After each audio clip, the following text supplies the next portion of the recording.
atau variabel bebas, ada variabel dependent atau variabel yang terikat. Atau variabel independen itu dikatakan sebagai variabel yang mempengaruhi. Kalau variabel dependent, variabel yang dipengaruhi. Gitu. Nah, jadi ada dua variabel dalam sebuah penelitian kuantitatif.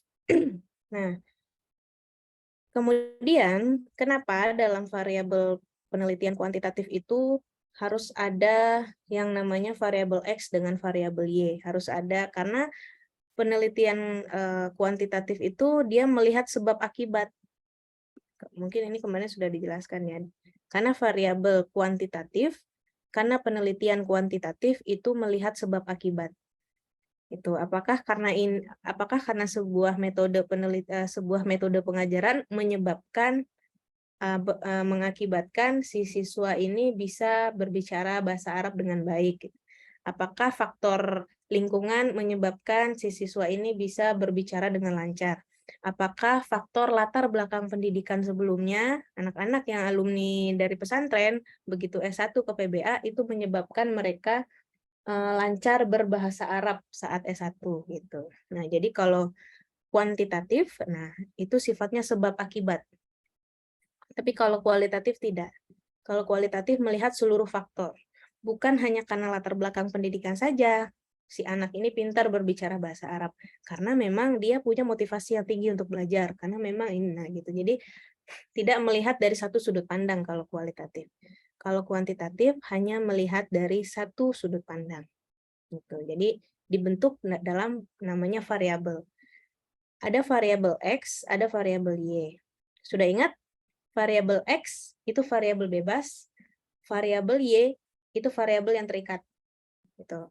Nah, coba kita masukkan ke dalam, saya gambarkan ke dalam sebuah contoh untuk memudahkan teman-teman memahami apa sih variabel X, apa sih variabel Y, gitu ya.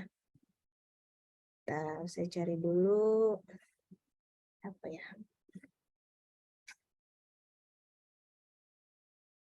Oke, here.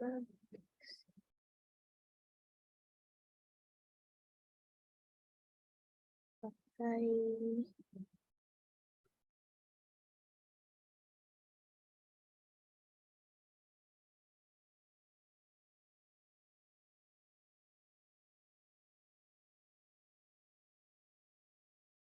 yang ini.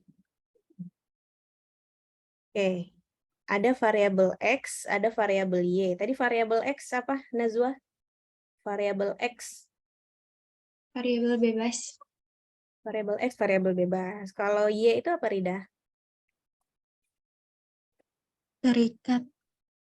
Variabel Y, variabel terikat. Oke, sekarang kita mulai dari variabel Y. Coba kita ikat ya, variabel ini. Nah, kita tentukan yang mau kita lihat apa. Misalnya, keterampilan hasil belajar, keterampilan berbicara bahasa Arab ya. Atau keterampilan berbicara bahasa Arabnya saja.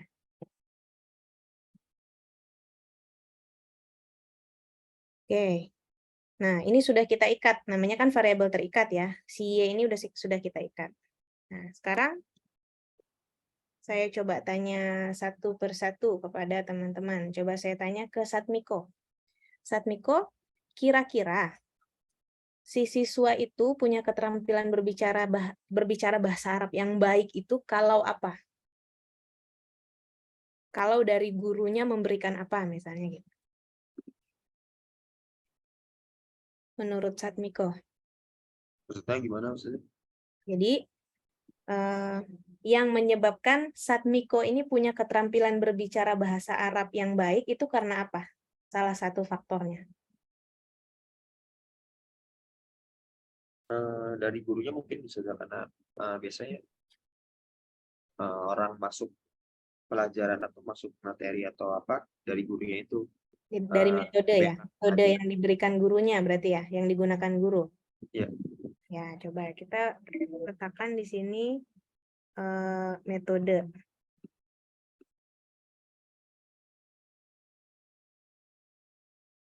Nah, metode mengajar guru. Oke, kalau saya tanya ke Farah Anjeli, ada faktor lain nggak yang menyebabkan si anak ini memiliki keterampilan berbicara bahasa Arab? Kalau dari internal dirinya saja, motivasi dari Motivasi. dalam diri. Oke, motivasi diri. Oke, boleh. Kalau saya tanya ke Bintang, ada lagi nggak Bintang? Kira-kira yang menyebabkan si anak ini punya keterampilan berbicara bahasa Arab? Materi kosakataku yang dikuasai. Perbendaharaan kosakata.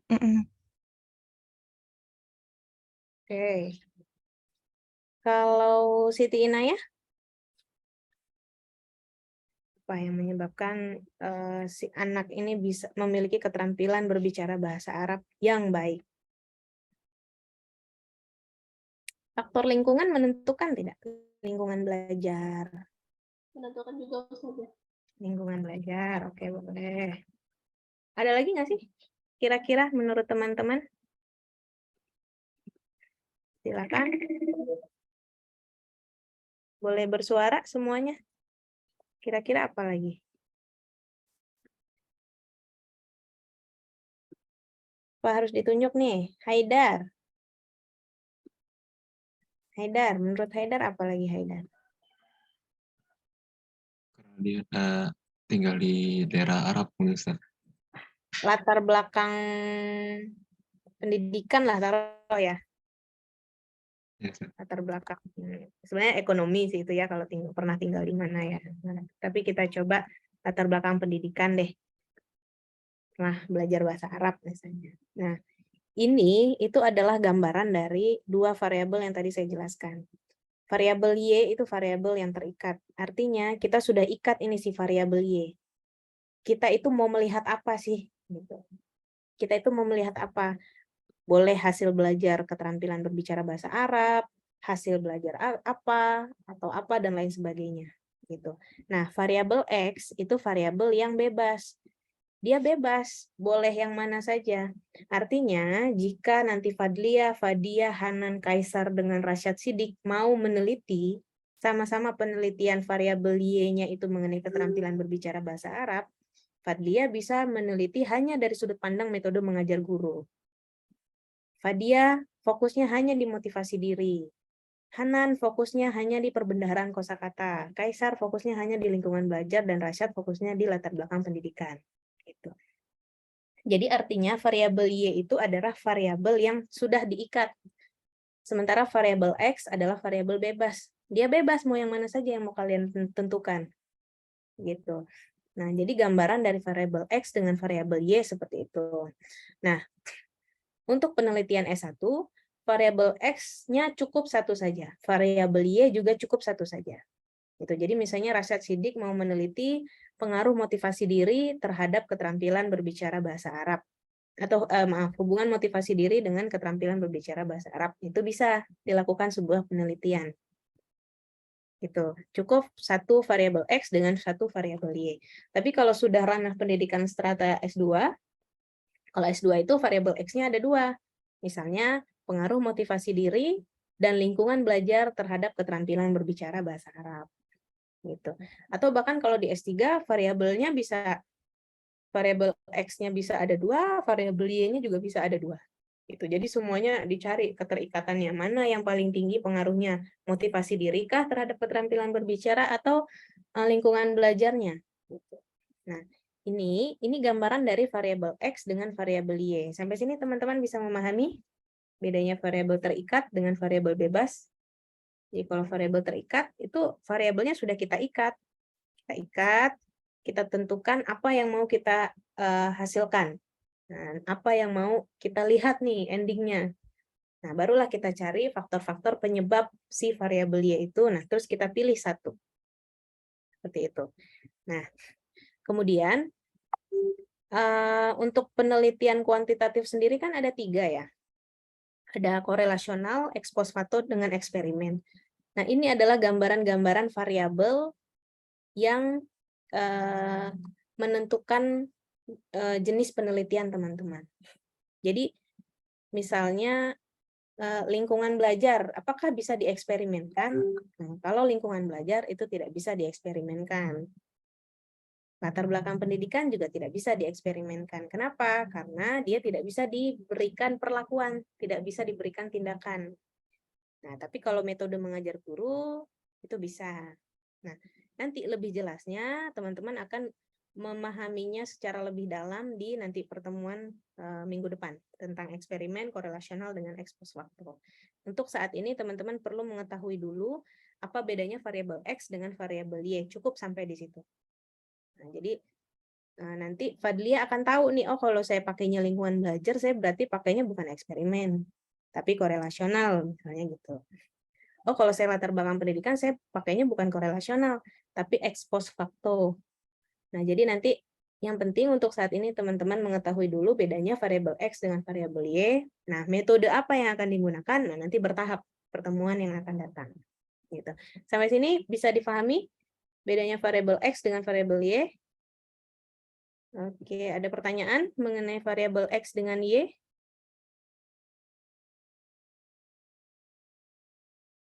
Ustazah, Afwan mau nanya, Ustazah. Silakan, Hanan. Saya masih kurang paham sama variabel Y yang maksudnya terikat, itu maksudnya bagaimana, Ustazah, secara gampangnya? Ya, variabel Y itu kan variabel yang terikat. Jadi intinya, apa yang mau teman-teman lihat di endingnya nanti. Jadi sudah ditentukan sejak awal. Sudah ditentukan sejak awal. Jadi misalnya teman-teman mau saat nanti misalnya Hanan mau melakukan penelitian di sekolah. Kok hasil belajar menulis mereka nih kok rendah banget ya? Hasil belajar nih, hasil belajar kitabah misalnya. Nah, artinya itu sudah diikat. Hasil belajar keterampilan menulis. Nah, barulah di situ Hanan mulai mencari apa sih yang menyebabkan hasil belajar mereka ini rendah. Oh, ternyata gurunya selama ini tuh jarang memberikan latihan misalnya. Oh, ternyata anak-anak selama ini mereka jarang belajar kelompok. Oh, ternyata ini, oh ternyata. Nah, Hanan tentukan satu variabel X yang satu variabel X yang paling berpengaruh. Ternyata metode mengajar gurunya, misalnya gurunya tidak pernah memberikan latihan atau tidak pernah memberikan drill. Nah, akhirnya di situ Hanan menentukan misalnya pengaruh metode, ada sebuah metode misalnya drill, misalnya metode drill terhadap hasil belajar kitabah gitu. Jadi variabel Y itu adalah variabel yang sudah ditentukan lebih awal oleh si peneliti. Kemudian variabel X-nya, nah baru perlu dilihat apa sih faktor-faktor yang menyebabkan ini bisa rendah, misalnya tadi contohnya kitabah gitu. Itu ya, seperti itu Hanan. Nah, tapi apakah variabel X di contoh saya tadi bisa jadi variabel Y? Bisa saja. Misalnya, Hanan melihat kok kosakata anak nih kok rendah ya? Perbendaharaan kosakata anak-anak yang saya ajar nih kok rendah ya? Nah, bisa tidak ya kalau saya mau meningkatkan perbendaharaan kosakata ini? Oh, bisa dengan metode bernyanyi. Nah, jadi variabel Y-nya itu sudah ditentukan perbendaharaan kosakata. Nah, variabel X-nya ditentukan oleh Hanan. Sepertinya bernyanyi ini efektif nih untuk meningkatkan perbendaharaan kosakata. Jadi, perbendaharaan kosakata jadi variabel Y, metode bernyanyi jadi variabel X. Gitu. Ya kan? Jadi, pengaruh metode bernyanyi terhadap perbendaharaan kosakata. Jadi kan meningkat perbendaharaan kosakatanya misalnya gitu. Jadi intinya saat kita akan melakukan sebuah penelitian, lihat dulu yang Y-nya. Lihat dulu variabel Y-nya, kita ikat dulu, nah baru kita tentukan apa penyebabnya. Seperti itu, Hanan, mudah dipahami? Berarti variabel Y-nya itu inti dari permasalahan penelitiannya ya, Ustazah ya? Bisa dikatakan sebagai inti dari permasalahannya. Karena kan tadi kan yang saya katakan ya sebab akibat ya. Nah, kita lihat dulu nih akibatnya apa. Nah, kita cari penyebabnya. Syukran, Ustazah. Oke, syukran Hanan. Oke, Assalamualaikum Prof. Zainal. Oke. Waalaikumsalam. Waalaikumsalam. Ya, Prof. Mohon maaf suaranya masih ini. Masih. Oke, Prof. Iya. Kurang. Ya. Iya, Prof. Gimana sudah? Ini Putih sudah komunikasi ke Safa dengan Zilfa, tapi mungkin nanti PJ akan Oh iya, koordinasi terlebih dahulu, Prof, mengenai oke. jadwal. Iya. Ya, karena saya bentrok tadi dengan S3 jadi nggak bisa ini, jadi nggak bisa menggunakan dua ini kan, Device ya, Prof. nggak karena ini kan kuliah jadi susah. Kecuali kalau seminar masih bisa. Oke. S3 jam 8 juga ya, Prof? Sama Oh, sama. 8.3. Ya. Ya, gimana? Ini? Ini mau presentasi mungkin ya, Prof, ya, langsung. Ya, silakan Sedikit aja kalau gitu. Presentasi nanti kita diskusi selanjutnya sampai betul-betul mengerti, paham tentang konsep-konsep di dalam penelitian. Ya, silakan, Pak Budi. Silakan. Baik, terima kasih, Prof. Zainal. Ya.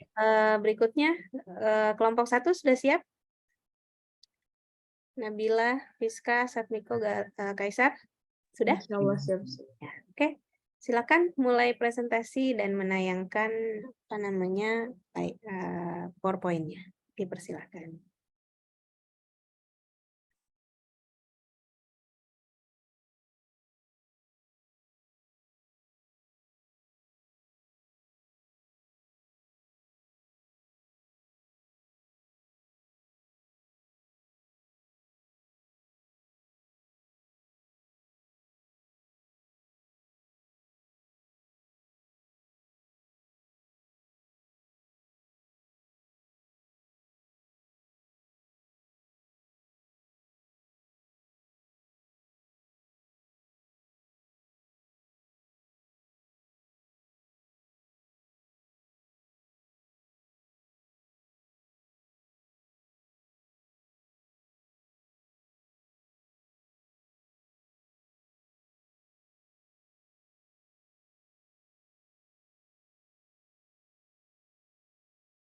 Bisa langsung dimulai, Ustazah. Ya, silakan, Kaisar.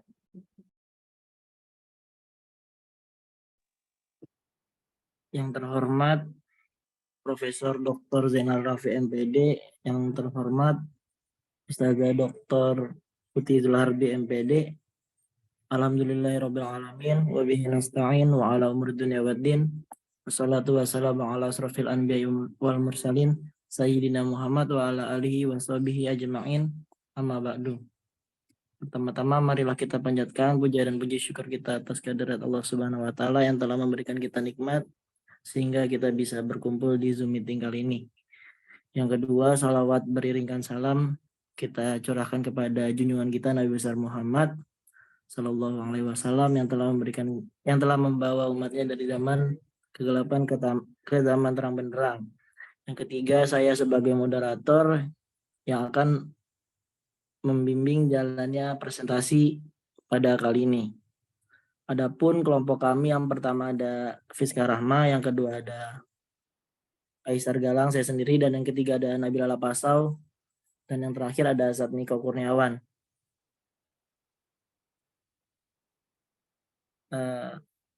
Ya, pada kesempatan kali ini kita akan membahas tentang populasi dan sampel yang akan disampaikan oleh Saudara Satmiko Kurniawan.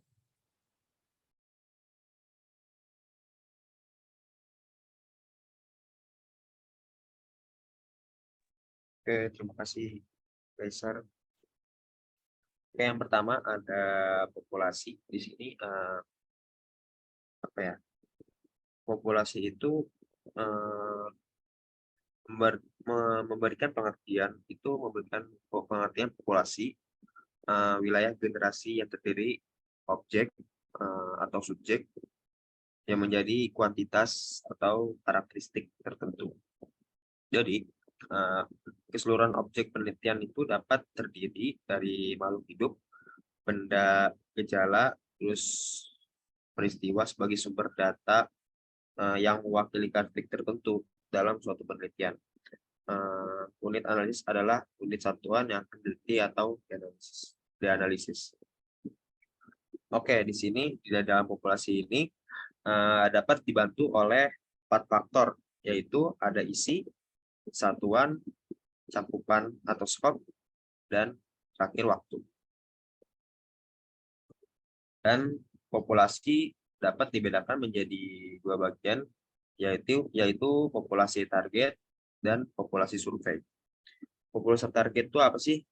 Populasi itu ditentukan sesuai dengan permasalahan penelitian, dan hasil penelitian itu dari populasi tersebut ingin disimpulkan. Dan yang kedua ini populasi survei. Populasi survei itu terlibat dalam penelitian yang dilakukan. Ya, itu seperti itu, populasi yang terlibat dalam penelitian yang dilakukan.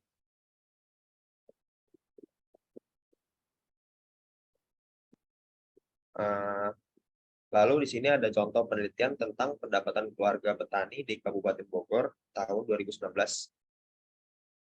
Nah, yang tadi ada 4 faktor. Di situ ada isi, satuan cakupan, sama waktu. Isi itu jadi apa yang diteliti, isinya semuanya adalah keluarga petani. Lalu satuan,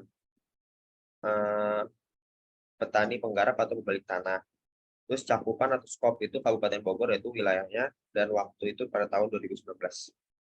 Oke, mungkin akan dilanjut oleh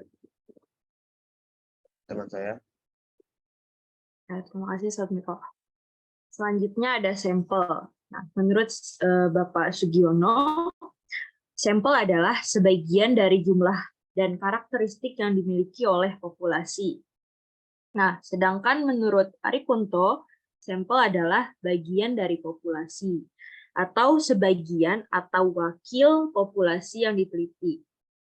Sampel penelitian adalah sebagian dari populasi yang diambil sebagai sumber data dan dapat mewakili seluruh populasi. Jadi bisa dikatakan secara singkat, sampel adalah perwakilan dari populasi.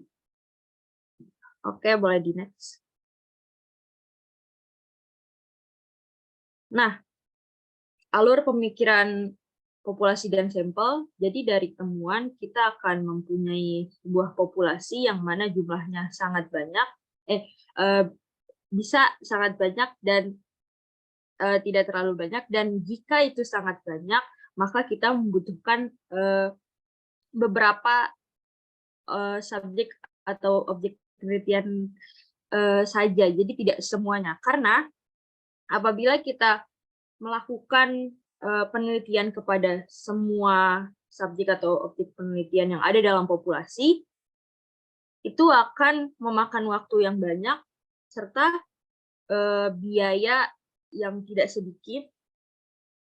Dan juga apabila penelitian itu bersifat merusak, seperti misalnya pengecekan darah atau mengecek golongan darah. Jadi tidak semua darah yang ada di tubuh kita dikeluarkan untuk diteliti apakah golongan darah kita A atau B atau AB. Nah, maka yang diambil hanya sampelnya saja, cuma setitik saja. Dan tidak bisa dibayangkan kalau seluruh darah kita itu akan dicek, itu akan merusak tubuh kita dan kita akan mati. Dan juga masalah ekonomis, tentu saja lebih ekonomis apabila diambil beberapa sampel saja. Nah,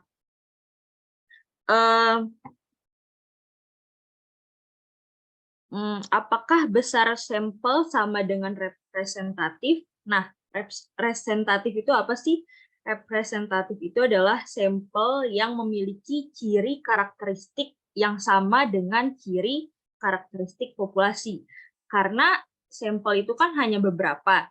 Nah, kita tuh pasti pengen dong kayak sampel ini tuh udah mewakili dari semua populasi, punya karakteristik yang sama dengan semua populasi, walaupun yang diambil hanya beberapa saja. Nah, itu ada pertimbangannya, ada hal-hal yang perlu dipertimbangkan seperti derajat keseragaman dan juga presisi yang dikehendaki dari penelitian. Presisi itu adalah ketepatan dari suatu sistem pengukuran, serta juga ada rencana analisis, tenaga, biaya, dan waktu, dan juga besar populasinya. Jadi, semakin besar sampel, semakin tinggi tingkat presisi atau tingkat ketepatan dari suatu sistem pengukuran. Nah, untuk menentukan siapa saja sih atau apa saja sampel atau subjek penelitian yang bisa kita pilih itu membutuhkan teknik sampling yang akan dijelaskan oleh rekan saya.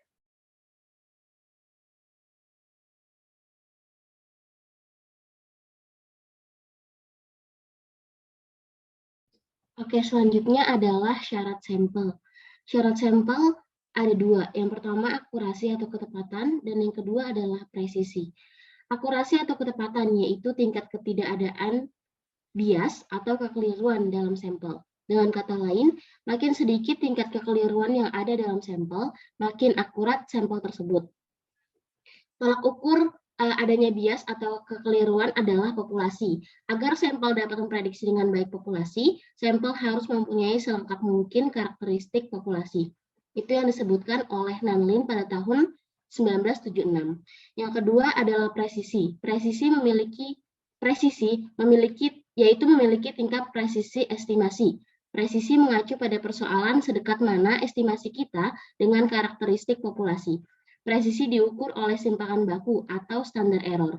Makin kecil perbedaan di antara simpangan baku yang diperoleh dari sampel dengan simpangan baku dari populasi, maka makin tinggi pula tingkat presisinya. Oke, slide selanjutnya.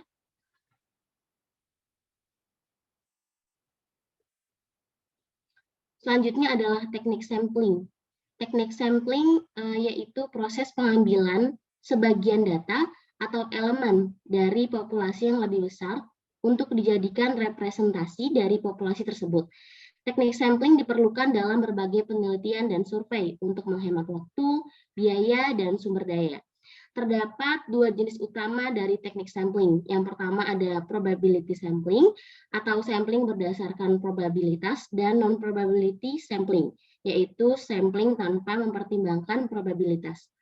Yang pertama, probability sampling atau sampling berdasarkan probabilitas, yaitu ada simple random sampling, yang berarti setiap elemen dalam populasi memiliki probabilitas yang sama untuk dipilih. Contohnya menggunakan pengundian acak. Kemudian ada stratified sampling, yaitu populasi dibagi menjadi subpopulasi atau strata yang homogen, dan sampel diambil dari setiap strata dengan metode simple random sampling. Yang ketiga ada systematic sampling, yaitu memilih setiap elemen ke N dalam populasi setelah membuat urutan yang sesuai. Kemudian selanjutnya ada cluster sampling, yaitu populasi dibagi menjadi cluster dan beberapa cluster dipilih secara acak untuk diambil semua elemennya. Selanjutnya ada multi-stage sampling, yaitu kombinasi dari dua atau lebih teknik sampling di atas. Dan teknik sampling yang kedua ada non-probability sampling, yaitu sampling tanpa mempertimbangkan probabilitas. Ada convenient sampling, yaitu memilih elemen yang paling mudah diakses atau yang paling nyaman untuk diambil sebagai sampel. Yang kedua ada judgmental or purposive sampling, yaitu sampling dipilih berdasarkan pertimbangan peneliti atau tujuan penelitian tertentu. Selanjutnya ada kuota sampling, yaitu populasi dibagi menjadi subpopulasi, dan sampel diambil dari masing-masing subpopulasi berdasarkan kuota tertentu.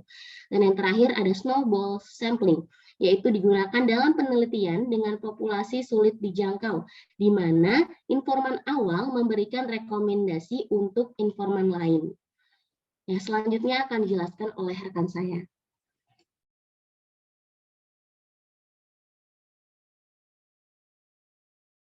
Selanjutnya ada ukuran sampel. Ukuran sampel itu bergantung pada beberapa faktor. Seperti yang pertama itu ada tingkat keyakinan atau bisa disebut juga dengan confidence level. Yang kedua ada margin of error. Yang ketiga ada variasi dalam populasi. Dan yang terakhir ada metode sampling yang digunakan. Nah, di situ ada rumus untuk mengetahui ukuran sampel. Oke, sekian dari kelompok kami. Kurang lebihnya mohon maaf. Billahi taufiq wal hidayah. Wassalamualaikum warahmatullahi wabarakatuh. Untuk sesi selanjutnya ada tanya jawab. Untuk teman-teman yang ingin bertanya, saya persilahkan. Kaisar, sebelumnya untuk yang artikel ada nggak?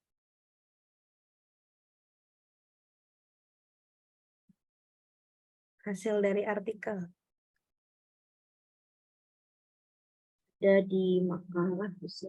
Oh ya, coba dijelaskan. Penelitian yang pernah ada yang menggunakan populasi dan sampel.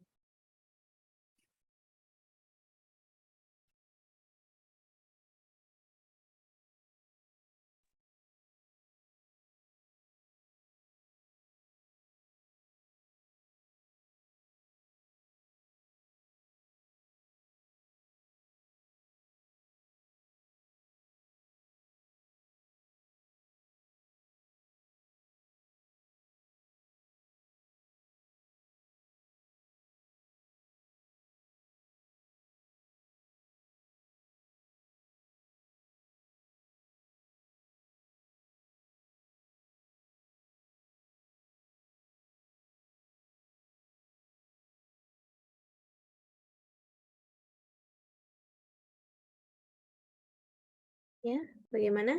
Siska, Kaisar, Miko, Nabila.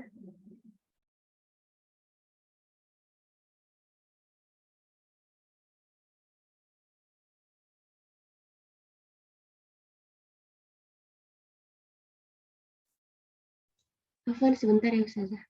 Iya, oke.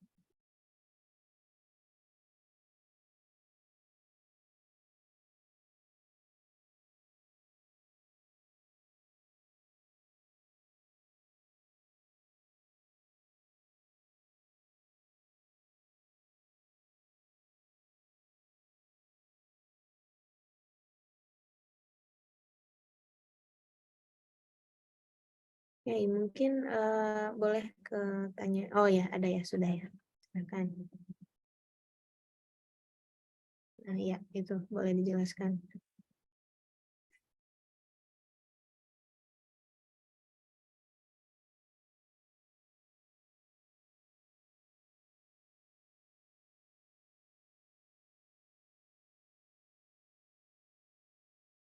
Ya, cukup sampai yang tadi saja tuh, data tidak perlu.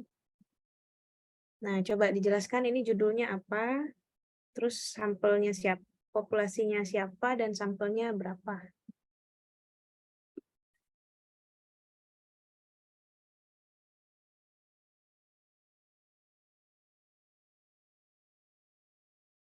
Nah, Ustazah. Ya. Ini judul penelitiannya pengaruh komunikasi organisasi terhadap prestasi belajar santri di Pondok Pesantren Modern Darussalam Lawang Malang. Oh, boleh diperlihatkan judulnya?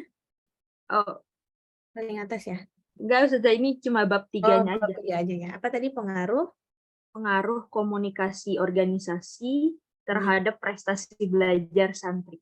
Oh ya, komunikasi organisasi ya terhadap hasil belajar. Oke. Prestasi belajar. Prestasi belajar. Nah, Nah, populasinya siapa, sampelnya siapa? Di sini populasinya itu populasi. Tapi kok ke atas tadi kan?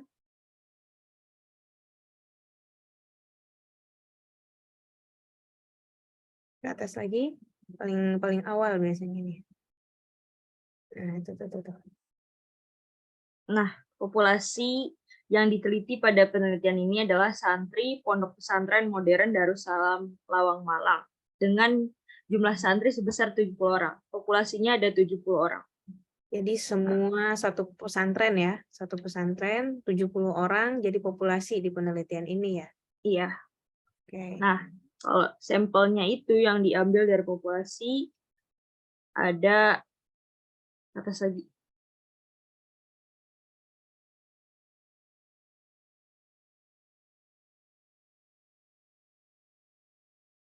Atas. Sampelnya itu Bawah, ke bawah. Ya, nah tuh sampel, bawah sedikit lagi. Nah, itu. nah itu udah dihitung sama dia. N itu jumlah keseluruhan dibagi 1 ditambah 70 dikali 0,1. 0,1-nya itu adalah E kuadrat. Yang mana menghasilkan 70 dibagi 1,7. Itu 41 orang. Jadi sampel yang diambil dari populasi hanya 41 orang saja. Oke, Ini menggunakan rumus Slovin. Slovin. Bawahnya ada biasanya teknik sampling. Nah, itu.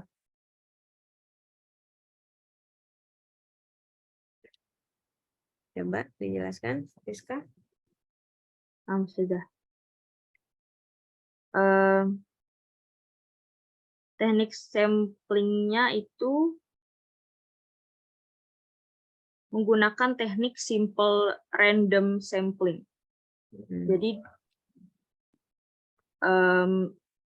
teknik pengambilan sampel yaitu secara random atau acak dari semua populasi. Jadi dia tidak memilih beberapa kriteria, tapi hanya mengambil random dari santri, 70 santri itu.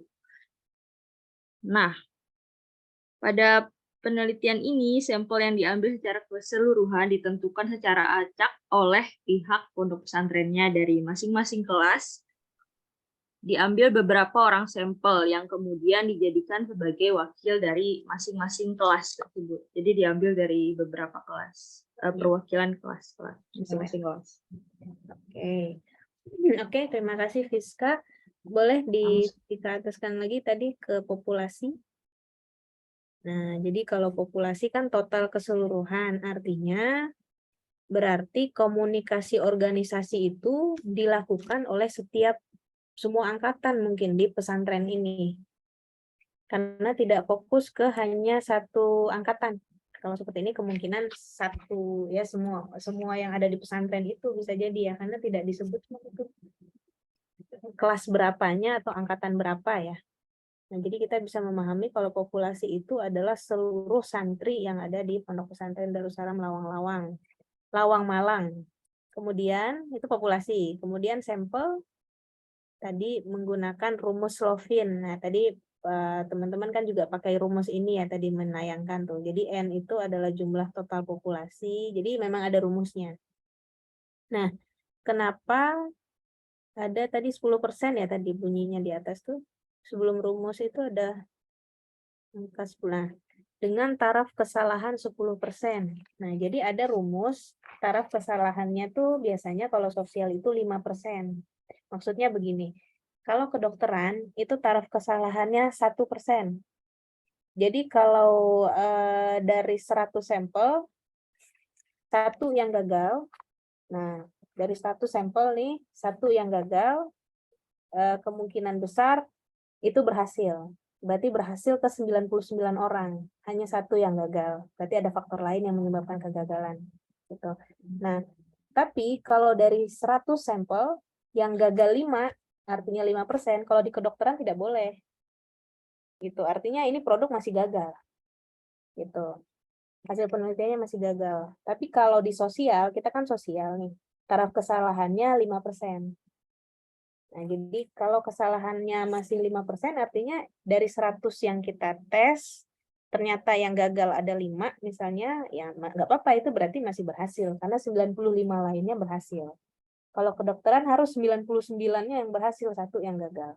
Gitu.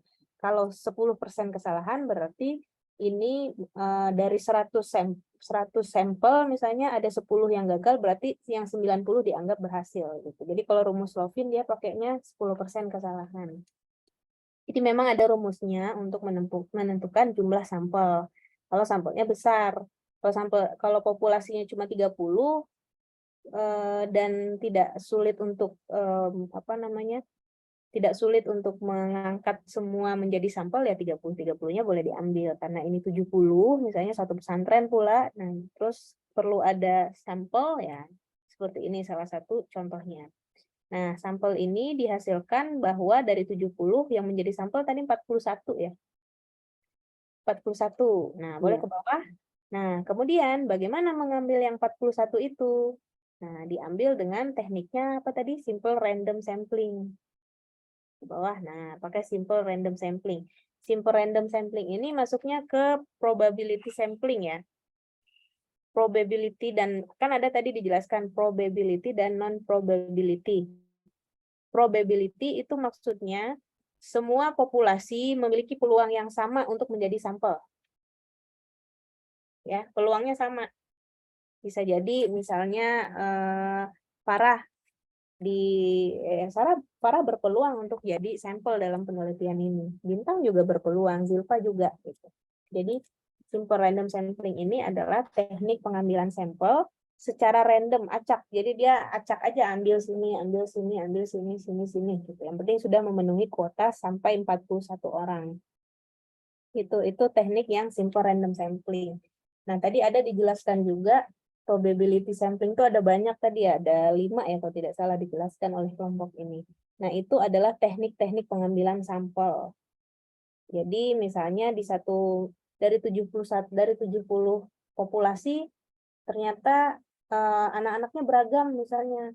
Yang angkatan tahun pertama cuma 5 orang, angkatan tahun kedua ternyata 15 orang atau 20. Terus angkatan tahun ketiga lebih besar lagi gitu. Nah, itu bagaimana menentukannya? Nanti ada lagi teknik pengambilan sampelnya. Tapi sampai di sini dulu, silakan kita diskusi dulu. Silakan Kaisar untuk memandu jalannya diskusi. Ya, teman-teman ada yang ingin bertanya nggak?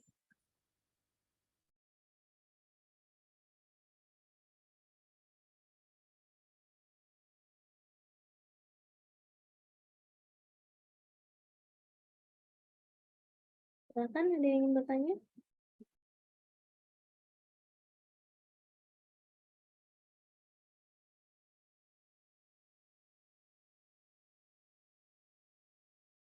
Tidak ada ya? Sudah jelas atau bagaimana? Nazwa? Sudah jelas, Nazwa? Insya Allah saja.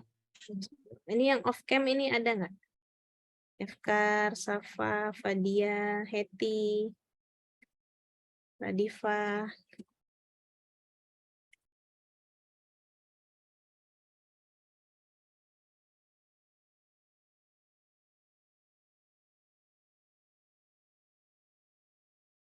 Ya, mungkin oke.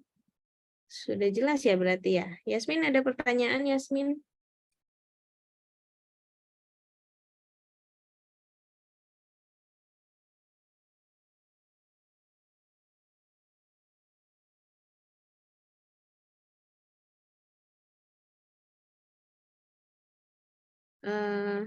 Oke, mungkin kita sambil menunggu nanti penjelasan lebih detail dari Prof. Zainal ya. Jadi, boleh tadi ditayangkan kembali yang probability dengan non-probability sampling?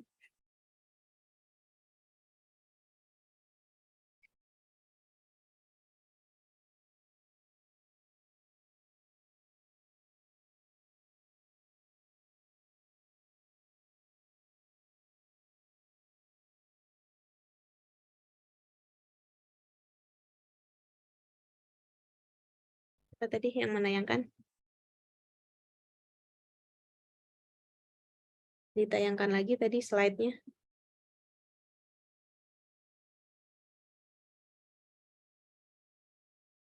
Nah, tadi ada probability dan non-probability.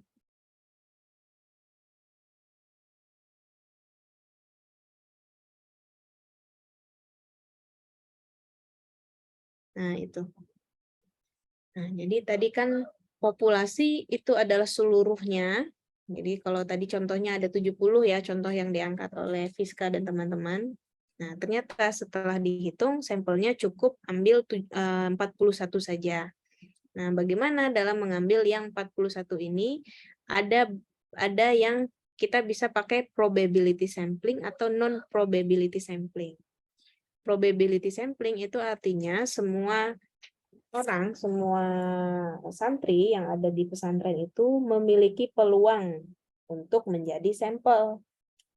Tapi kalau non-probability, belum tentu mereka berpeluang untuk menjadi sampel dalam penelitian. Nah, kita bahas dulu yang probability sampling. Yang pertama ada simple random sampling. Nah, simple random sampling ini artinya pengambilan sampelnya cukup dilakukan secara acak tanpa memperhatikan strata. Jadi misalnya tidak memperhatikan perempuan laki-lakinya, misalnya dari 70 itu misalnya yang perempuannya ada 40, yang laki-lakinya ada 30 gitu. Nah, kalau di simple random sampling itu tidak diperhatikan. Itu acak saja. Gitu ya. Ambilnya secara acak, jadi tidak terlalu memperhatikan strata dalam populasi itu. Jadi sifatnya hanya benar-benar random. Yang kedua, ada stratified sampling. Stratified sampling itu jika di dalam di dalam populasinya itu ada stratanya.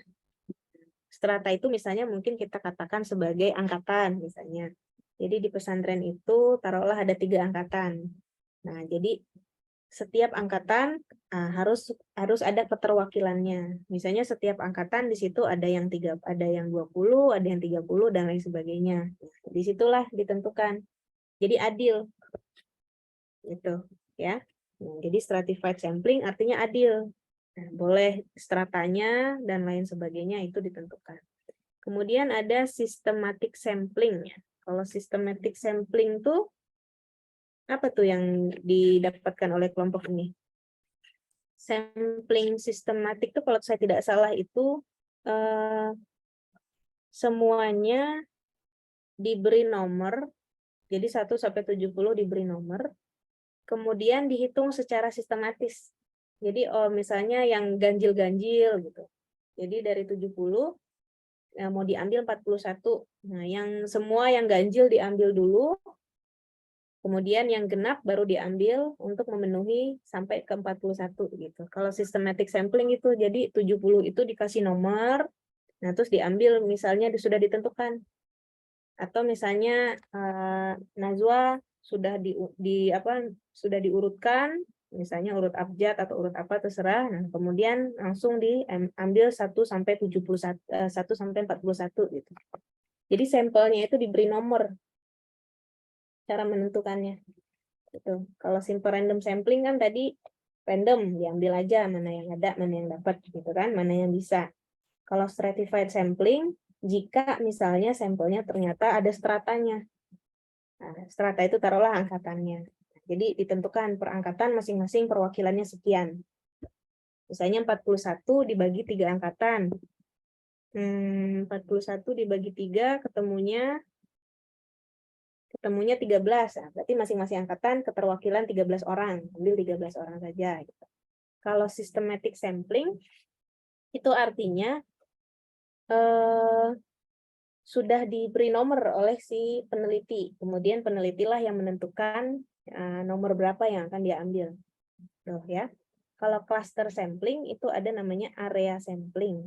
Nah, kalau saya tahu di sini cluster sampling, area sampling itu atau area sampling itu misalnya jika objek penelitian itu sumbernya tuh sangat luas.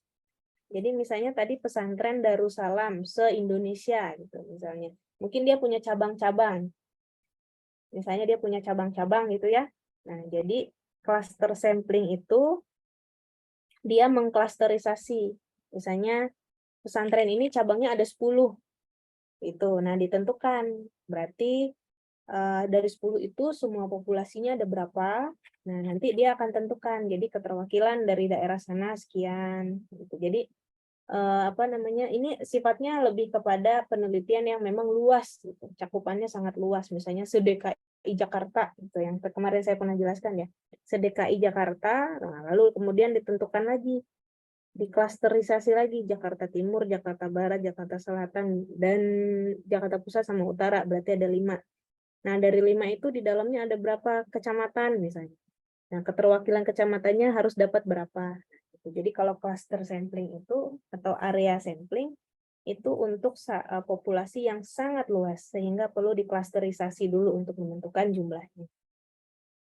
Kemudian yang kelima, multi-stage sampling itu, multi-stage itu kalau yang saya pahami, dia bisa menggabungkan. Jadi gabungan misalnya yang 4 dengan yang 1, misalnya sudah diklasterisasi, kemudian pengambilannya simple random sampling. Ambil aja mana yang dapat, mana yang siap, mana yang mau, gitu. Gitu ya. Jadi itu teknik pengambilan sampel. Nah, kalau di sekolah bagaimana? Nah, mungkin nanti kita bahas ya setelah ini. Nah, kalau yang ini nih, confidence sampling dengan oh ini purposive sampling ya maksudnya. Oke. Yang tadi mudah-mudahan sudah paham ya mengenai probability sampling. Setiap individu ya bisa jadi dia akan ditunjuk jadi sampel gitu, tergantung si penelitinya. Kemudian yang non probability sampling ada confidence sampling. Confidence sampling itu apa ya? Saya bisa jelaskan ini pemakalah confidence sampling dapatnya dari mana ini? Jadi ini memilih elemen yang mudah diakses, yang paling elemen yang mudah diambil sampel. diakses. Ya. Komponen yang mudah diakses ya, boleh. Jadi misalnya berarti bisa jadi kemungkinannya misalnya di pesantren itu ada 70, tapi ada anak-anak yang yang kalau misalnya lebih mudah bertanya kepada mereka, misalnya kepada orang-orang tertentu, jadi boleh juga menggunakan confidence sampling. Ya, jadi orang-orang yang mudah diakses. Kemudian ada yang nomor 2 itu purposive. Lebih seringnya digunakan purposive sampling. Nah, kalau purposive sampling itu penentuan sampelnya ada pertimbangannya. Contoh misalnya nih, contoh gampangnya, Fadia mau melakukan penelitian tentang makanan. Nah, sampelnya siapa? Ya orang-orang yang senang makan. Gitu. Jadi ada pertimbangan tertentunya. Ini cocoknya tuh ditanyakan kepada siapa ya? Oh, cocoknya orang-orang yang paling pas terhadap ini gitu. Jadi kalau purposive sampling itu sudah ditentukan, sudah ada pertimbangannya. Gitu. Kalau kuota sampling ya mungkin sama halnya kita sudah menentukan kuota di awal. Nah, ya udah, kalau sudah mencukupi kuota, ya sudah aja gitu. Siapapun bisa mengisi. Gitu. Jadi ada kuotanya. Kemudian ada snowball sampling. Kalau snowball sampling itu seperti ini bola salju. Bola salju itu kalau jatuh kan lama-lama dia jadi besar. Gitu. Jadi sampelnya itu mula-mula sedikit, kemudian dia lama-lama membesar gitu. Nah, artinya kalau di non probability sampling ini bisa jadi populasinya tuh cukup besar. Populasinya cukup besar sehingga ditentukan cara pengambilan sampelnya seperti itu. Yang pertama bisa langsung ditunjuk saja mana yang terdekat, gitu. Yang nomor 1. Yang kedua, nah tergantung populasinya sangat besar. Penelitian saya tentang media sosial, misalnya, kalau media sosial berarti usia-usia remaja nih, usia-usia misalnya 15 sampai 20 tahun, misalnya gitu. Udah langsung ditentukan deh, sampel saya 15 sampai 20 tahun, misalnya gitu. Kalau kuota sampling, itu artinya teman-teman sudah menentukan kuota. Pokoknya sampel saya tentang media sosial itu untuk 100 remaja. Tuh, nah silakan nih, saya sebar Google Form misalnya. Nah, kalau sudah sampai mencukupi 100, yang mengisi sudah 100 sesuai dengan syarat yang saya tentukan, udah nggak apa-apa gitu. Nah, jadi seperti itu. Jadi tidak benar-benar ditentukan secara detail orang-orangnya siapa. Yang penting dia memenuhi kriteria. Lalu terakhir ada snowball sampling. Snowball sampling itu misalnya teman-teman ini memerlukan data yang sangat detail. Jadi misalnya harus tanya dulu ke satu orang ini. Misalnya saya harus tanya dulu nih ke Hanan. Nanti dari Hanan saya dapat informasi. Untuk ini tanyanya ke Safa, untuk A tanya ke Safa, untuk yang B tanya ke Fadia. Nah, kemudian saya ke Safa dengan Fadia. Nanti saya dapat informasi lagi dari Safa. Kalau yang ini tanyanya ke sana, ke sini, ke sana gitu. Nah, jadi lama-lama dia menjadi besar gitu. Nah, untuk di penelitian di bidang kita di pendidikan, rata-rata yang sudah yang sering dilakukan adalah yang probability sampling. Kenapa? Karena kita melakukan penelitian rata-rata di sekolah atau di lembaga pendidikan. Itu rata-rata di situ. Nah, kemudian gini. Misal ya, Siti Inayah mengajar di satu angkatan itu misalnya ada 8 kelas satu angkatan. Jadi kan populasinya kan berarti 8 kelas itu ya. Anak-anaknya misalnya ada 20, berarti 160. Kebetulan Siti Inayah hanya mengajar di kelas A dengan kelas B. Gitu. Boleh nggak ya kalau kelas A dengan kelas B itu yang menjadi sampel saya? Gitu. Nah, boleh atau tidaknya tergantung kepada apa yang mau diteliti. Gitu.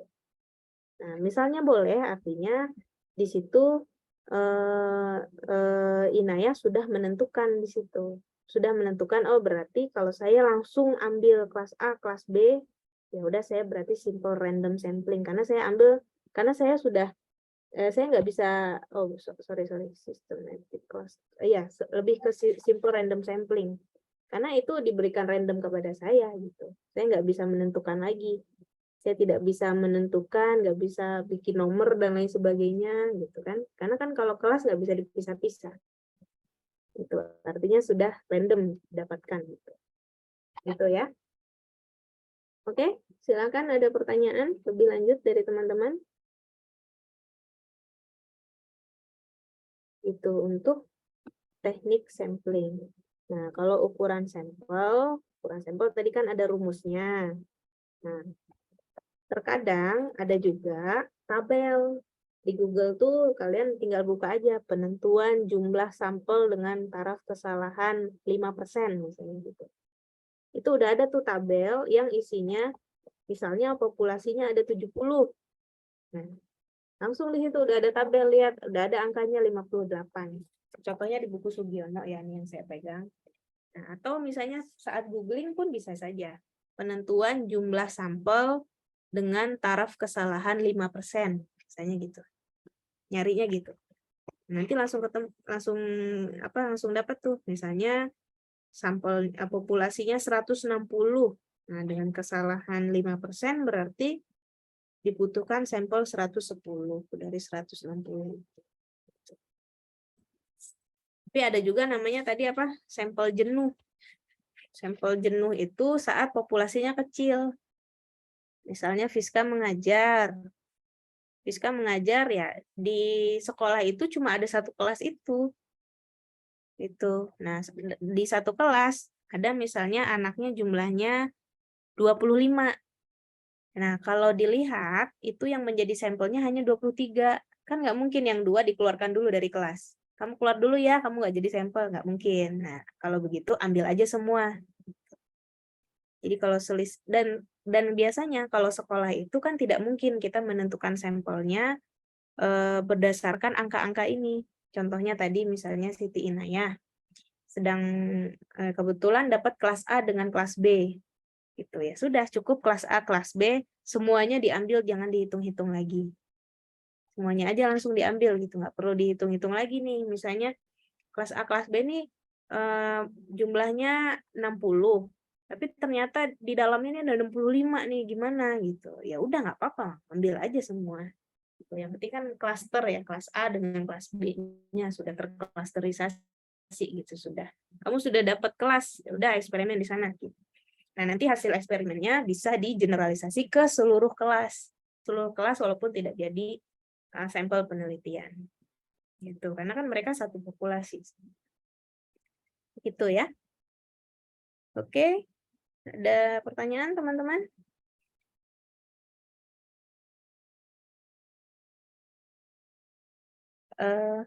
Mohon izin Prof. Zainal, barangkali ada tambahan Prof.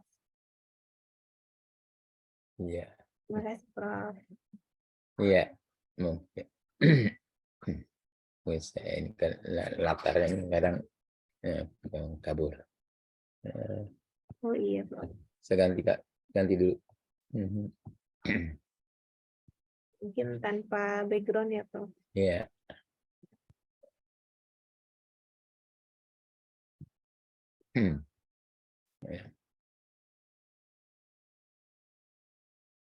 Ya. Ya, makasih ya Ustazah Pupi. Jadi ini populasi dan sampel. Pembicaraan tentang populasi dan sampel ini ciri khas dari penelitian kuantitatif ya, kuantitatif. Maaf ya, suara saya agak kurang lancar. Gitu. Kuantitatif. Penelitian kuantitatif itu ada satu penelitian yang meneliti fenomena itu, tapi fenomena bisa dikuantifikasi, bisa diukur. Makanya tadi berbicara dengan variabel. Variabel itu kan variabel dapat bervariasi, variasinya ukurannya. Ukurannya itu dapat berbeda. Variabel itu adalah ukuran yang dapat berbeda-beda. Jadi satu variasi dengan ukuran yang dapat berbeda-beda. Jadi populasi sampel itu adalah salah satu jargon ataupun konsep yang dipakai banyak di dalam penelitian kuantitatif. Banyak dipakai dalam kuantitatif. Karena dalam kuantitatif itu karena bisa dihitung, bisa diukur, maka dalam penelitiannya pada umumnya menggunakan jumlah objek yang banyak sekali. Nah, objek yang banyak sekali itu diukur semuanya, dan oleh karena itu, karena banyaknya objek, banyaknya yang disebut dengan populasi, maka populasi itu mungkin saya share screen deh sedikit sebentar. Share screen ini. Benar nggak ini? Cek dulu ya. Iya, oke. Ini sebenarnya sama dengan yang dibicarakan tadi, nggak jauh beda, cuma untuk ini tidak berbeda sama sekali, bukan tidak berbeda sama sekali. Populasi penelitian dalam pengertian umum merupakan sekumpulan individu. Nah, ini harus kita individu atau objek apapun. Nah, jadi individu atau objek apapun. Kalau kita bicara tentang objeknya itu adalah tumbuhan, ya tumbuhan itu sebagai objek dan sebagai populasi. Tumbuhan apa misalnya? Tumbuhan pohon jati dalam satu kebun, dalam satu wilayah. Jadi harus ada kumpulan individu atau objek dalam suatu wilayah yang menjadi fokus permasalahan dalam suatu penelitian. Mahasiswa itu adalah kumpulan individu. Mahasiswa dalam satu wilayah atau suatu lembaga yang disebut dengan perguruan tinggi. Mahasiswa yang ada di perguruan tinggi, UNJ misalnya, itu kumpulan mahasiswa individu-individu yang ada di Universitas Negeri Jakarta. Itu populasi. Kalau kita menentukan populasinya untuk wilayahnya UNJ. Tapi kalau populasinya kita sebutkan wilayahnya Jakarta, seluruh mahasiswa yang di perguruan tinggi yang ada di Jakarta. Jadi populasi itu bisa kita batasi, bisa kita perluas, bisa kita persempit. Nah, itu populasi. Jadi populasi itu tergantung kepada fokus yang akan kita teliti apa. Kalau kita hanya meneliti ingin mahasiswa UNJ saja, ya arti individunya, populasinya mahasiswa UNJ. Kalau kita ingin meneliti mahasiswa keseluruhan seluruh Indonesia, maka populasinya seluruh Indonesia. Kalau kita ingin meneliti, nah di Sumatera ada harimau Sumatera ya. Ingin meneliti seluruh harimau Sumatera, populasinya seluruh harimau Sumatera. Bahkan ingin meneliti ikan di laut pun itu menjadi populasi, ikan di laut dalam populasi, tapi wilayah begitu luas. Wilayahnya begitu luas. Malah tidak terjangkau. Jadi populasi itu yang kumpulan individu, kumpulan objek, kumpulan apapun, termasuk benda ya, termasuk bukan manusia, binatang misalnya, itu juga populasi. Oleh karena itu, kita memiliki dua bentuk populasi yang disebut dengan populasi target, populasi sasaran, dan populasi terjangkau.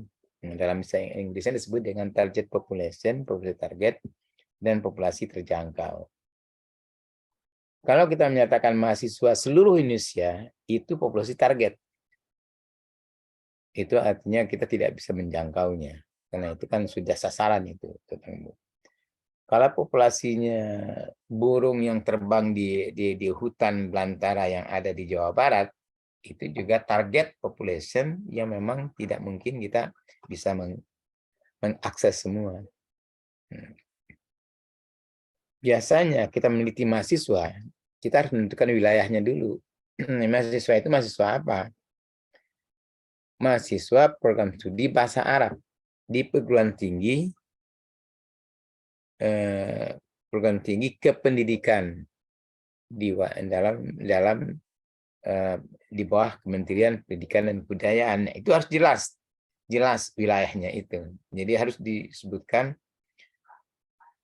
mahasiswa program studi bahasa Arab di perguruan tinggi di bawah Kementerian Pendidikan dan Kebudayaan. Itu jurusan bahasa Arab yang ada di UNJ, bahasa Arab yang ada di UI, bahasa Arab yang ada di Malang, yang ada di UPI, yang ada di Jogja, dan di mana-mana saja. Nah, itu kita sudah membatasi. Tapi kita juga bisa membatasi lebih sempit lagi. Mahasiswa bahasa Arab, pendidikan bahasa Arab dari perguruan tinggi mantan IKIP atau sekalian sebut dengan LPTK, Lembaga Pendidikan Tenaga Pendidikan.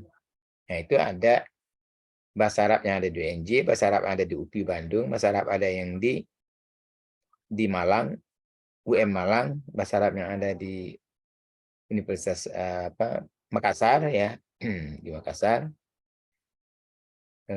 Misalnya ada lagi di mana lagi bahasa Arab yang ada. Misalnya kalau ada di Semarang, yang di Semarang atau Surabaya, itu kita sudah membatasi mahasiswa itu, populasi itu hanya mahasiswa bahasa Arab di perguruan tinggi mantan IKIP. Nah, itu bisa menjadi populasi terjangkau. Mengapa? Kita bisa mendaftarkan semua mahasiswa yang ada di semua perguruan tinggi kependidikan itu. Yang terjangkau malah lebih kecil lagi, bisa kita katakan mahasiswa UNJ.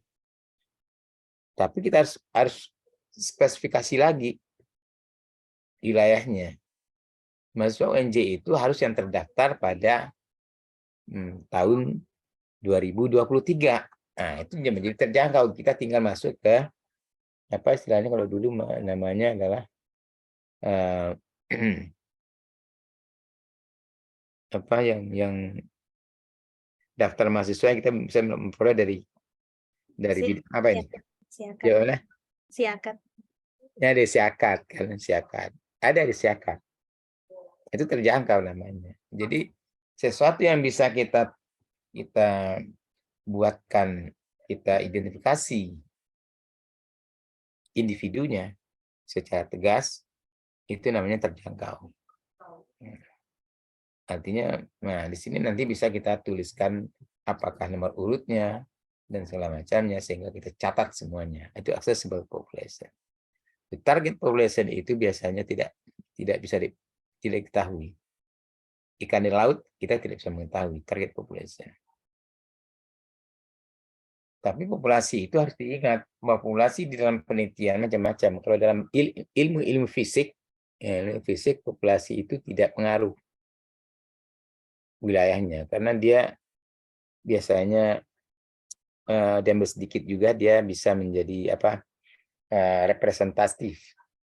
Yang paling sulit sebenarnya mengambil populasi di dalam penelitian sosial, termasuk pendidikan. Mengapa? Kalau di dalam ilmu fisik, untuk bisa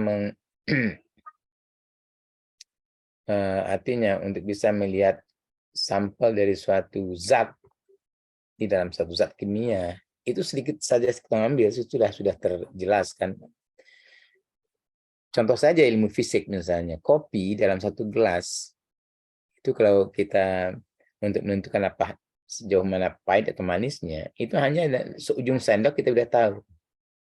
Nah, ini adalah wilayah populasi dari ilmu fisik, mudah populasinya itu memang representatif karena homogen. Nah, jadi populasi itu juga tergantung kepada homogenitas.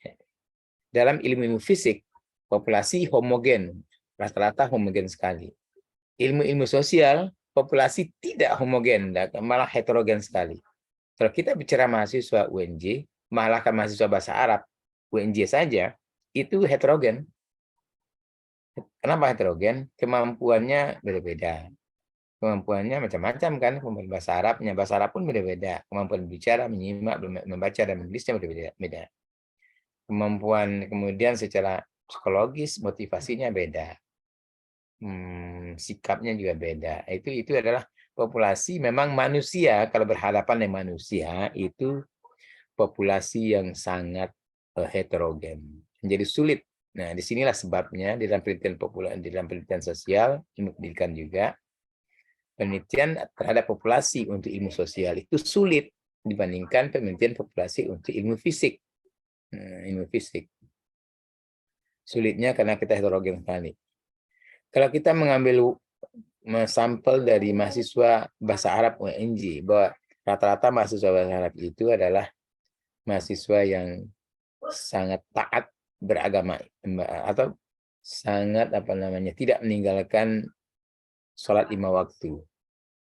Tapi apakah benar itu? Belum tentu. Ya, karena kan heterogen, mungkin ada yang taat, ada yang tidak. Pilihan juga kan, pilihan bahwa ada mahasiswa yang senang ke bahasa Arab, ada yang tidak. Itu heterogen sekali. Nah, itulah sebabnya dalam pengambilan sampel penelitian yang sifatnya sosial atau pendidikan seperti kita itu sulit. Nah, maka dibuatlah berbagai cara untuk mengambil sampel. Hendaknya populasi seluruh kelompok individu sudah kita bicarakan tadi. Populasi sasaran karakteristik yang berbeda dan disebut juga sebagai populasi teoritis, ya teoretik. Terjangkau itu sudah ya. Terjangkau itu dapat diakses. Melalui syakat itu dapat diakses namanya. Nah, itu terjangkau. Tapi kalau kita tidak bisa mendata secara lengkap, itu namanya populasinya tidak terjangkau ataupun sasaran yang teoritis namanya. Populasi teoritik.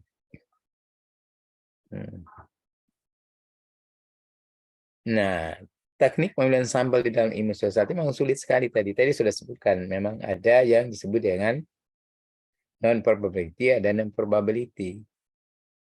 Kalau kesimpulannya ingin satu kesimpulan yang tingkat ketepatannya itu bisa lebih tinggi, yaitu kita harus menggunakan probability sampling. Tapi kalau kita menggunakan non-probability sampling, itu tingkat ketepatannya atau tingkat generalisasinya terendah. Artinya apa?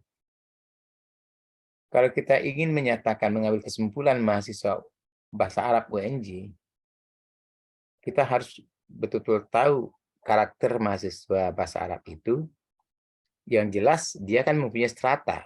Ada tahun 1, tahun 2, tahun 3, tahun 4. Ada jenis kelaminnya laki-laki dan perempuan. Ada yang latar belakang sekolahnya dari SMA dan dari pesantren. Ada yang macam-macam sekali.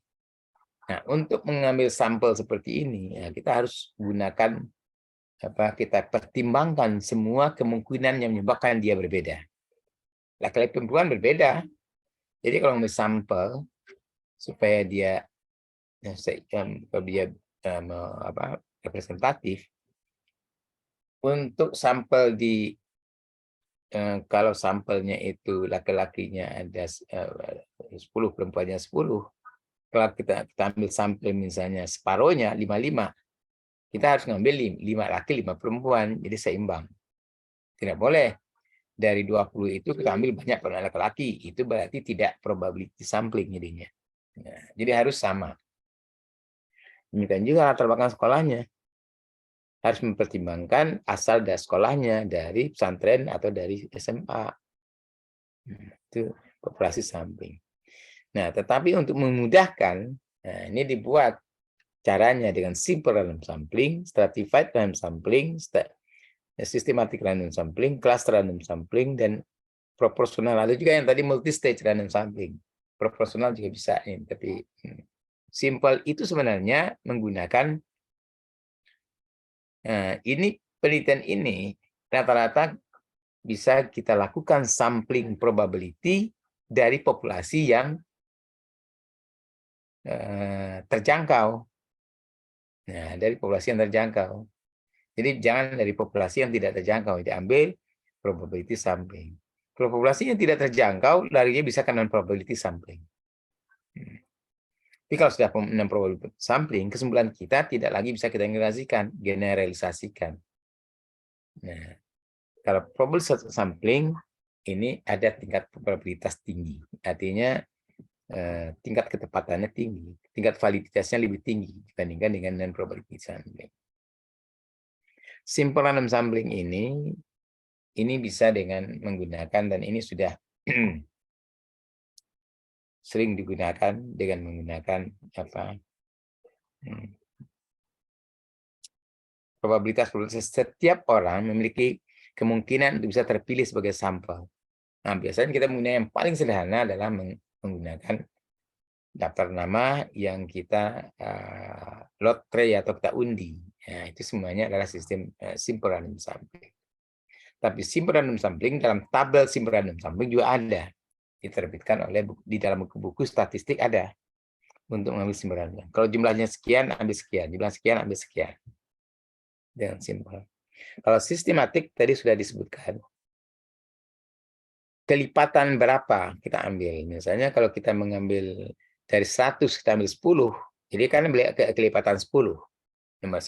Setiap nomor 10, kelipatan 10 ambil 1. Itu sistematis namanya. 10, 20, 30, 40. Jadi orang yang berada pada nomor 20 diambil. Orang yang berada pada angka urutan nomor 31. Orang yang berada pada urutan nomor 40 diambil. Itu sistematik. Nah, sistematik ini juga ada kelemahan sebenarnya, tapi tetap dianggap sebagai probabilitas sampling. Nah, stratified sampling itu mempertimbangkan strata. Kalau kita mahasiswa bahasa Arab, itu harus pertimbangkan tahun masuknya.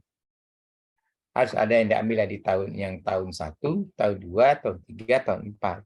Terwakili semuanya, itu strata. Dan strata bisa dikombinasikan yang proporsional. Jadi, tahun 1 itu berapa orang, ambil sekian persen. Kita ambil 10% misalnya. 10% tahunnya, 25% tahun 1, 25% tahun 2, 25% tahun 3, dan 20% ada jumlah.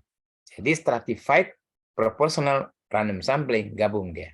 Itu bisa stratified proportional random sampling.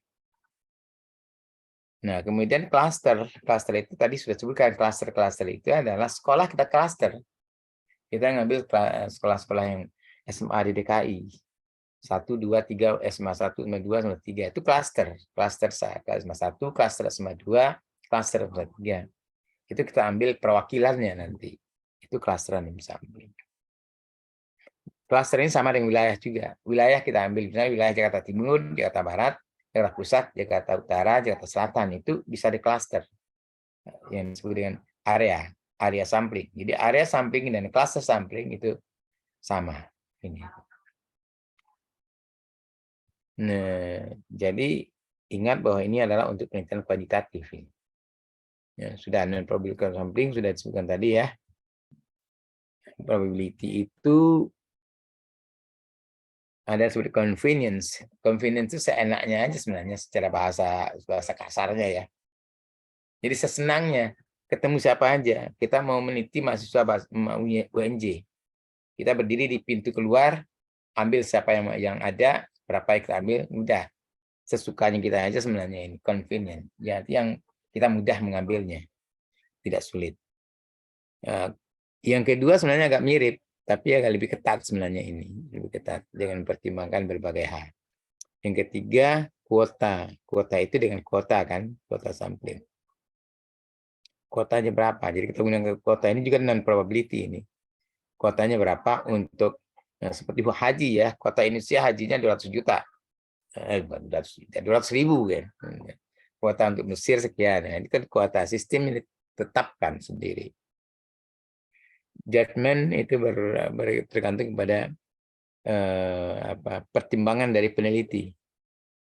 Jadi pertimbangan peneliti dia menentukan sampel itu harusnya seperti ini, diukur dia mempertimbangkan latar dan segala macamnya, kemungkinan-kemungkinannya baru diambil sampel.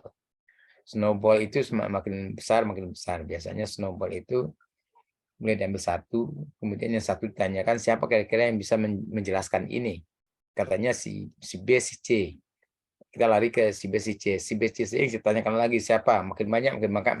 Jadi seperti snowball itu adalah gelindingan salju yang turun, makin membesar. Ini dalam penelitian kualitatif biasanya digunakan. Kualitatif begini, karena ingin menentukan informan mengetahui tentang budaya suatu daerah. Nah, kita ambil informan yang paling tepat adalah orang yang sudah orang yang sudah paling senior yang ada di kampung itu. Kita tanya kepada dia juga siapa yang bisa memberikan informasi tentang budaya ini. Dia akan berikan beberapa orang. Kita tanyakan lagi. Jadi makin besar itu namanya ras snowball. Dan ini untuk penelitian kualitatif. Jadi rata-rata yang ini convenient, ini kemudian snowball ini adalah untuk yang kualitatif. Judgment bisa untuk kuantitatif, tetapi memang tidak bisa dijamin keterwakilannya atau tidak bisa dijamin istilahnya adalah menggeneralisasikan kesimpulannya itu. Sebab setiap kesimpulan sampel itu berlaku untuk semua populasi. Itu namanya generalisasi. Nah, kalau pengambilan sampelnya tidak representatif, jadi diragukan kesimpulan kita. Nah, seperti penelitian survei yang dilakukan saat ini sering banyak, itu masih diragukan sekali karena mereka itu belum tentu itu mewakili dari populasi keseluruhan. Meneliti seluruh Indonesia hanya dari 2.000 orang, itu enggak representatif sama sekali. Karena representativitas suatu populasi, semakin banyak sampel yang kita gunakan, semakin bagus. Semakin sedikit, semakin tidak bagus. Semakin sedikit, semakin jauh dari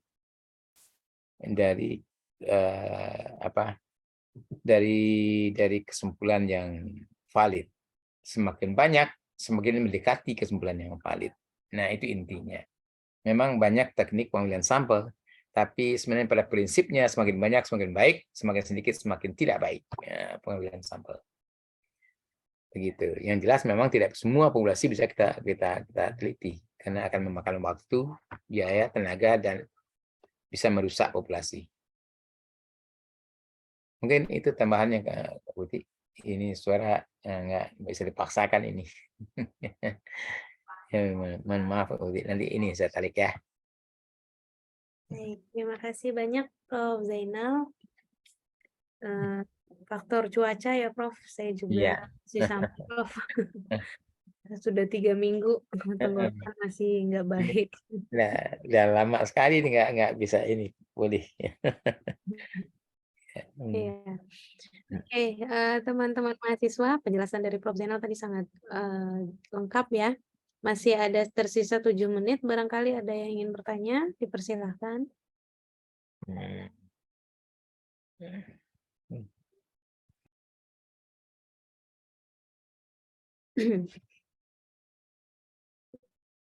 Belum ada? Ya, mudah-mudahan jelas ya. Nah, hari ini Satmiko sudah senyum-senyum nih, Satmiko. Nggak ada yang bertanya, senyum nih.